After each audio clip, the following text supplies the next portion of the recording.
Assalamualaikum warahmatullahi wabarakatuh. Baik, perkenalkan, nama saya Putri Ambarwati dari mahasiswa UIN Wali Songo Semarang, Prodi Ilmu Al-Quran dan Tafsir. NIM 21040265151. Baik, saya membuat video narasi ini bukan hanya semata-mata untuk memenuhi tugas mata pelajaran IMB atau Islam Moderasi Beragama. Hanya saja saya sangat berharap kepada generasi Z atau generasi muda untuk bisa termotivasi dan terbuka adanya pikiran untuk bermoderasi beragama. Baik, sebelumnya saya ucapkan terima kasih dan wassalamualaikum warahmatullahi wabarakatuh. Dampak negatif dari keberagaman dalam kehidupan bermasyarakat, khususnya Indonesia, ialah munculnya konflik-konflik atau perpecahan antar bangsa yang disebabkan oleh keberagaman atau perbedaan. Meskipun Indonesia tergolong negara damai, nyatanya ada saja konflik-konflik yang terjadi karena perbedaan dan keberagaman. Hal yang terbilang sering dan sensitif ialah permasalahan agama. Ada banyak sekali konflik keagamaan yang terjadi di Indonesia, seperti konflik Poso, konflik Tanjung Balai, konflik Sampang, konflik Papua, dan konflik-konflik keagamaan lain. Hal ini terjadi karena kurangnya pemahaman masyarakat dalam memahami kehidupan moderasi beragama. Dan dari sinilah bisa kita lihat betapa pentingnya moderasi beragama itu sendiri.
Indonesia adalah negara kepulauan terbesar di dunia. Indonesia memiliki lebih dari 17.000 pulau, yang dimana hanya sekitar 7.000 pulau yang berpenghuni, seperti Kalimantan, Jawa, Sulawesi, Sumatera, dan Papua. Tersebut merupakan pulau utama di Indonesia. Selain itu, Indonesia juga memiliki pulau-pulau kecil seperti Bali, Karimun Jawa, Gili, dan Lombok, yang merupakan tujuan wisata lokal maupun internasional. Ibu kota negara Indonesia adalah Jakarta, yang terletak di Pulau Jawa. Selain pulau-pulau yang indah, iklim tropis yang dimiliki Indonesia juga menjadikan Indonesia menjadi tujuan wisata yang utama. Bhinneka Tunggal Ika, yang bermakna beraneka ragam tetapi satu, merupakan logo nasional Republik Indonesia. Logo ini menggambarkan masyarakat Indonesia yang majemuk namun tetap satu. Juga menjadi pegangan hidup masyarakat Indonesia hingga tahun 2016. Warga negara Indonesia diperkirakan mencapai 250 juta jiwa. Indonesia adalah negara dengan jumlah penduduk terbesar keempat di dunia setelah Cina, India, dan Amerika. Masyarakat Indonesia itu sendiri terdiri dari sekitar 300 suku seperti suku Jawa, suku Sunda, suku Batak, suku Dayak, dan Papua. Setiap suku memiliki dialek tersendiri. Secara keseluruhan, terdapat lebih dari 360 dialek yang memperkaya budaya Indonesia. Selain itu, Indonesia juga memiliki kemajemukan dalam kehidupan beragama. Sebagian besar penduduk Indonesia memeluk agama Islam. Kurang dari 10% masyarakat Indonesia terbagi dalam beberapa kelompok agama seperti Katolik, Kristen, Hindu, Buddha, dan Konghucu. Sebagian kecil masyarakat Indonesia juga memilih memeluk agama tradisional seperti misalnya kejawen yang sering ditemui di Pulau Jawa. Dalam kehidupan bermasyarakat, berbangsa yang beragam ini diperlukan pemahaman dan kesadaran multibudaya yang menghargai perbedaan, kemajemukan, dan sekaligus kemampuan berinteraksi dengan siapapun secara adil. Menghadapi keragaman, maka diperlukan sikap moderasi. Bentuk moderasi ini bisa berbeda antara satu tempat dengan tempat lainnya. Untuk sikap moderasi itu sendiri berupa pengakuan atas keberadaan pihak lain, pemilikan sikap toleran, penghormatan atas perbedaan pendapat, dan tidak memaksakan kehendak dengan cara kekerasan. Indonesia diperlukan peran pemerintah, tokoh masyarakat, dan para generasi Z atau generasi muda untuk mensosialisasikan, menumbuh kembangkan wawasan moderasi beragama terhadap masyarakat Indonesia untuk terwujudnya keharmonisan dan kedamaian. Dikutip dari hasil sensus penduduk 2020 pada Jumat 22 Januari 2021, jumlah generasi Z atau generasi muda mencapai 75,49 juta jiwa atau setara dengan 27,94% dari total seluruh populasi penduduk di Indonesia.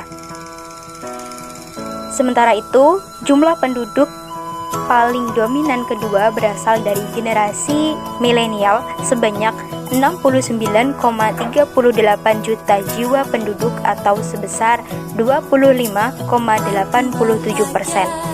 Generasi Z sendiri merujuk pada penduduk yang lahir di periode kurun waktu 1997 hingga 2012 atau berusia di antara 8 hingga 23 tahun. Jika dilihat dari presentase tersebut, jelas bahwa peran kaum generasi Z atau generasi muda itu sangat besar dalam membangun Indonesia.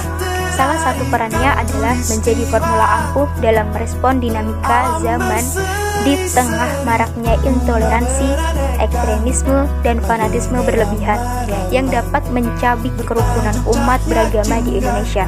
Generasi Z dan generasi muda dapat menjadi agen moderasi beragama dengan cara mensosialisasikan muatan moderasi beragama di kalangan masyarakat agar tercipta kehidupan yang harmonis, damai, dan rukun. Contoh yang paling dasar yang bisa dilakukan sebagai generasi Z atau generasi muda ialah tidak mengunggah ujaran kebencian terhadap apa yang tidak disukai dan tidak disukai, baik dari segi agama, suku, ras, dan warna kulit. Yang kedua adalah bersikap pertengahan. Sebagai generasi Z atau generasi muda, kita harus dapat bersikap tidak melewati batas, namun juga tidak kurang dari batasan yang ditetapkan oleh norma dan peraturan yang ditetapkan. Tetapi bukan berarti generasi Z atau generasi muda dilarang untuk bersifat kritis, hanya saja melakukan kritis dengan tidak ekstrim dan pada suatu yang benar. Selanjutnya, yang ketiga adalah menjadi umat terbaik. Sebagai generasi Z atau generasi muda harus mengikuti perintah agama dari hal yang paling kecil seperti berbakti kepada kedua orang tua, bangsa, negara, dan agama. Menghadapi era seperti ini, sudah saatnya generasi Z atau generasi muda turun adil dalam menyebarkan konten positif. Hal ini adalah hal yang paling dapat dilakukan oleh remaja untuk membangun bangsa Indonesia yang lebih baik. Dan yang terakhir adalah berwawasan keilmuan yang luas. Generasi Z atau generasi muda harus memiliki kekuatan fisik dan ilmu di atas rata-rata dengan cara terus belajar dan memiliki semangat untuk belajar hal-hal yang baru. Dalam mencapai generasi muda dalam gerakan membangun moderasi beragama di Indonesia ini, tentunya perlu diinternalisasikan bagi generasi muda di tengah derasnya pengaruh arus liberasi dan tindakan ekstrim yang mengatasnamakan agama. Internalisasi tersebut diharapkan dapat membangun generasi muda yang memiliki sifat toleran antar umat beragama, sehingga perbedaan menjadi sebuah anugerah yang dititipkan Tuhan bagi para pemeluknya. Tidak penting apapun agama atau sukumu, kalau kamu bisa melakukan sesuatu yang baik untuk semua orang, maka orang tidak pernah tanya apa agamamu. Dan hidup bukan tentang mempermasalahkan perbedaan, melainkan saling melengkapi kekurangan. Karena dalam perbedaan itu sendiri terdapat rahmat yang tersembunyi.